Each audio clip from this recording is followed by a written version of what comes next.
Hello, I'm Connie, and welcome back to my channel.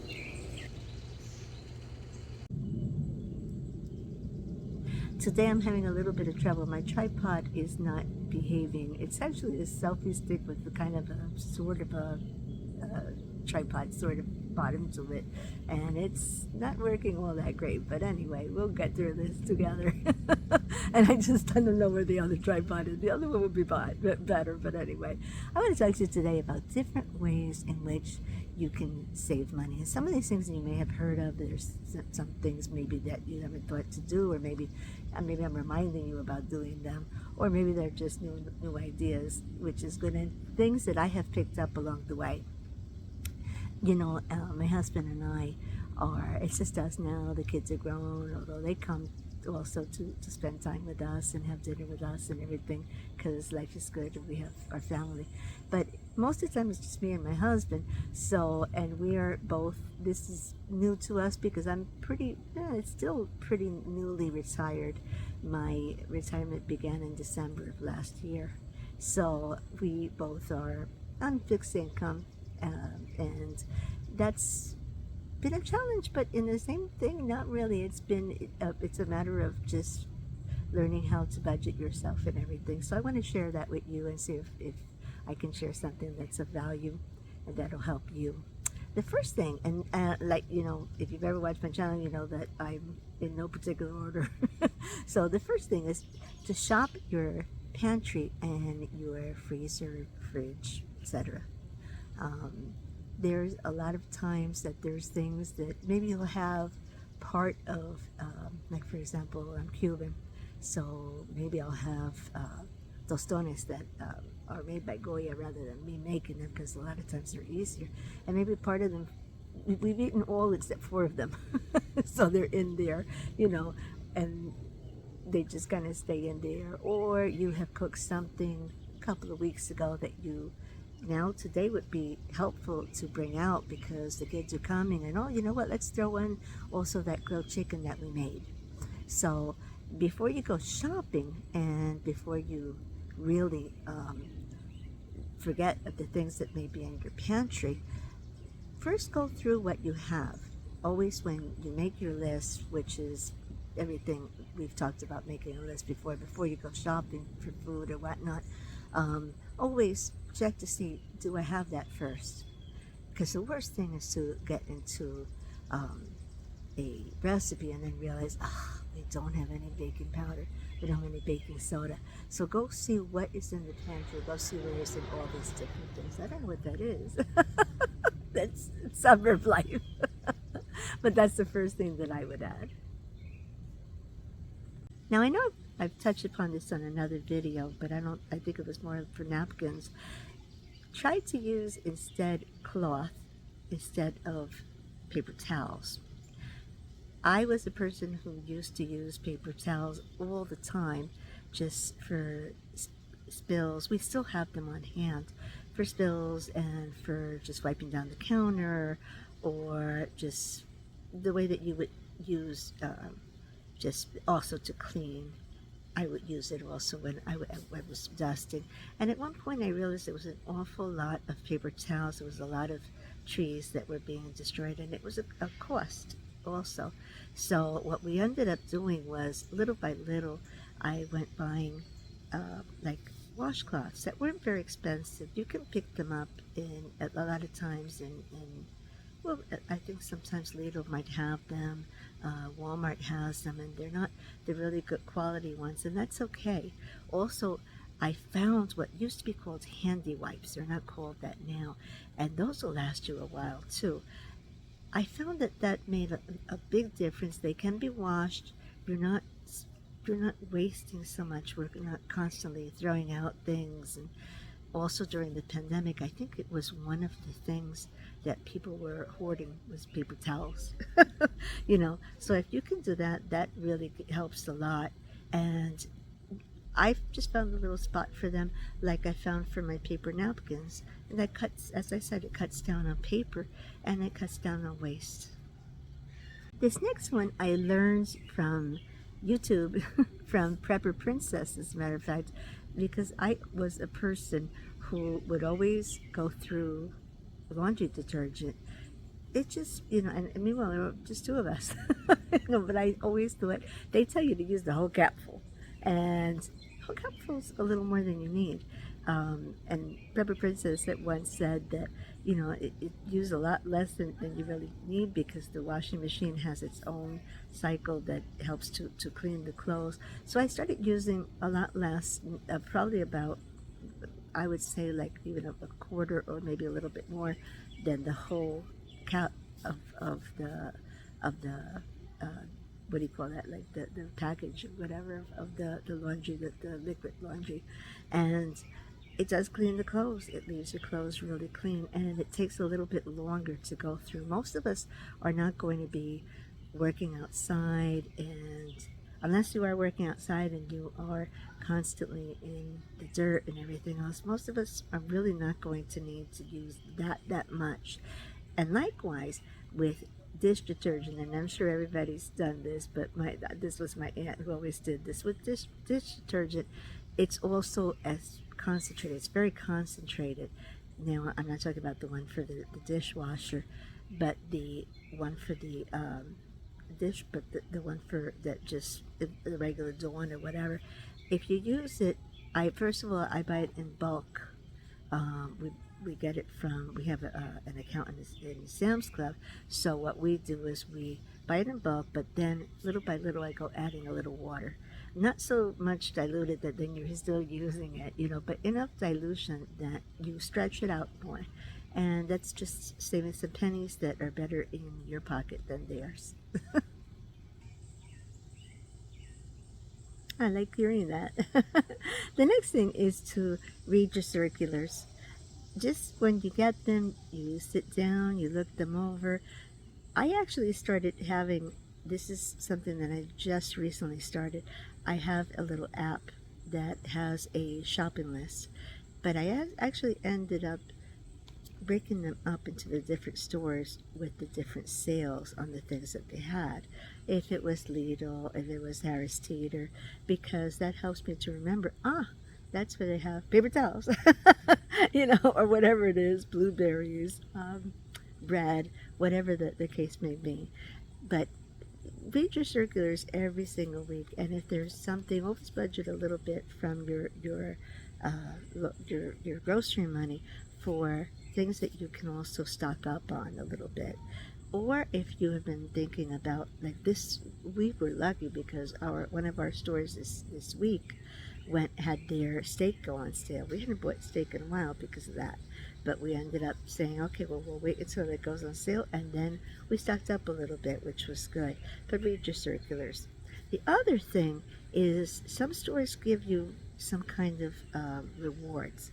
Like we have one store down here, Harris Teeter, which after a while you shop enough and you go building up what they call fuel points. Don't forget your fuel points. That really helps. It's your grocery money actually helping your gas money. And in today's world, you know how expensive gas is. Don't forget to use whatever rewards is it that they give you. The same thing, for example, some stores, some department stores, a lot of times the actual person will ask you, the salesperson will say, would you like to use your rewards? Hey, it's better if I was getting a sweater anyway, why not get $5 off it or whatever it is. Anywhere where we can cut a little bit, anywhere where we can save money really helps. So use your rewards as well. This next one's going to seem a little bit unusual, and it is a tip that I don't know if everybody has in their in their money saving tips, but it's something that I started doing a few years ago, and that is to start a prepper pantry. Okay, it doesn't have to be that you have an entire room or a whole shed dedicated to this pantry, but it makes a lot of sense. We started to do that. I'll give you a little bit of background. We started to do that because we said, you know what, even before the pandemic, we said, you know what happens if one of us is out of a job? What happens if the stores can't get to things? What happens if there's some kind of natural disaster and you can't get to certain things, you can't have water, you can't have this. We started to say to ourselves, well, why don't we start to put away things and we'll have it when we need it. It came in handy. It seriously came in handy during the whole thing with COVID. So you really need to rotate it when you have a prepper pantry. If you can find room, anywhere where you can find room, but keep in mind too that certain things shouldn't be shelved in a place where it's too hot or for example, my prepper pantry is a little section off of my um, closet in my office upstairs, and that's where we keep it. And it's a bunch of little shelves. And what do I keep there? I keep extra pasta, extra tomato sauce, beans, canned vegetables, certain things like spam, which is lasts quite a bit. You could cut that up and use it as if it was bacon if you don't like it. But I like it, so my husband and I find little uses for it. You can have it for breakfast and add it to a little sandwich or whatnot. What else? There's other things like barbecue sauce and dressings. And of course, when you do that, make sure that you're rotating that pantry, that you are checking it all the time, that you are it has to be what they call working pantry. So you would be bringing things downstairs also. So like that, and always buy things like Alaska Granny is one of my favorite preppers on YouTube, and what she says is right. Don't buy anything you don't like just because it's on sale. Make sure it's something that you like and you're going to use. Or if you don't know what it is, then just buy one and then see how that is. If you like it, then go back and get more. But that has helped us a lot. And there has been waste. I've wasted sometimes, certain things didn't last as long as I thought that they did. But we'll talk more about that in the future. But it is a really good idea to just have a little pantry that is especially for a supplement. If you want to call it prepper, a supplemental pantry. And it really makes a difference and it helps. The next thing is to bring your own bags. Yes, I don't do that all the time, but it is a great idea. Not only does it cut down on all the plastic that we use in this world, but it also has helped me in a way that I didn't think would ever help me. That was really very interesting. And that is that sometimes I overbuy. Sometimes it depends what your style. We all have like a style, right, of actually going grocery shopping. But mine has changed over the years, and a lot of times I don't buy everything at once. And I've gotten into the habit of bringing my bags with me, and a lot of times that helps me because I say to myself, well, I'm just going to fill them. I'm going to stay with my list, and it should be enough for my bags to be covered, to carry. It helps. It really is a really good little tip with saving money because you don't go over what it is that you were supposed to get.